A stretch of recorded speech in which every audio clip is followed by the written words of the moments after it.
যারা আমার মতো মুরগির হাড়গোড় খেতে পছন্দ করেন তাদের জন্য আজকের এই রেসিপি। এই হাড়গোড়গুলোকে ফ্রিজে ফেলে না রেখে দিয়ে যদি এভাবে রান্না করে থাকেন তাহলে কিন্তু এর স্বাদ সহজে ভুলতে পারবেন না। আসসালামু আলাইকুম, কেমন আছেন সবাই? যে যেখান থেকে আমার ভিডিওটি দেখছেন সবার জন্য রইল অনেক অনেক শুভেচ্ছা ও ভালোবাসা। আমি এখানে 500 গ্রাম মুরগির হাড়গোড় নিয়েছি, সাথে 4টি আলুকে আমি এইরকম করে কেটে নিয়েছি। এবার চুলায় প্যান বসিয়ে তেল দিয়ে দেব, সাথে দিয়ে দেব 1 কাপ পেঁয়াজ কুচি। পেঁয়াজের পরিমাণটা একটু বেশি করে দিয়েছি। দিয়ে দেব স্বাদ মতো লবণ। এবার পেঁয়াজটাকে তেলের সাথে ভেজে নেব।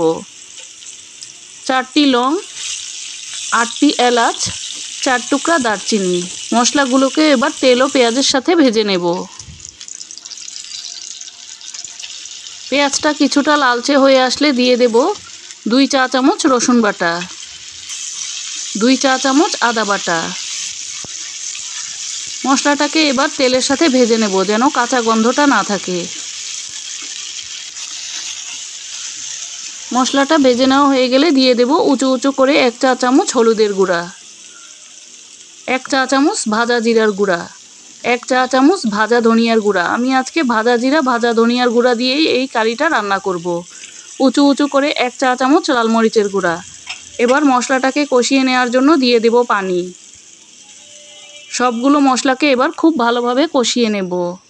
সাথে দিয়ে দেব আধা চা চামচ গরম মশলার গুঁড়া।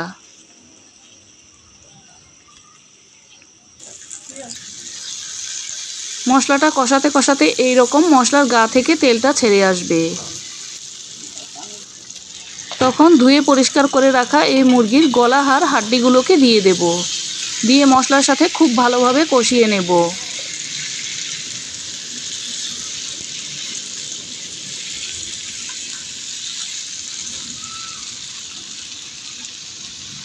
সাথে কেটে রাখা আলুগুলোকেও দিয়ে দেব।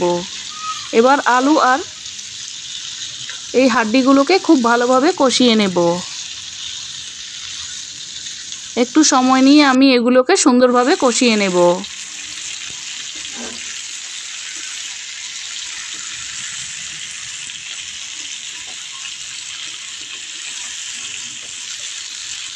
ভালোভাবে কষিয়ে নেওয়া হয়ে গেলে দিয়ে দেব পানি। আমি এখানে 3 কাপ পানি দিয়েছি, আপনারা আপনাদের পরিমাপ অনুযায়ী দিয়ে দিবেন। এবার কিছুক্ষণ রান্না করে নেব। মাঝে মাঝে একটু নাড়াচাড়া করে দেব যেন নিচ থেকে লেগে না যায়।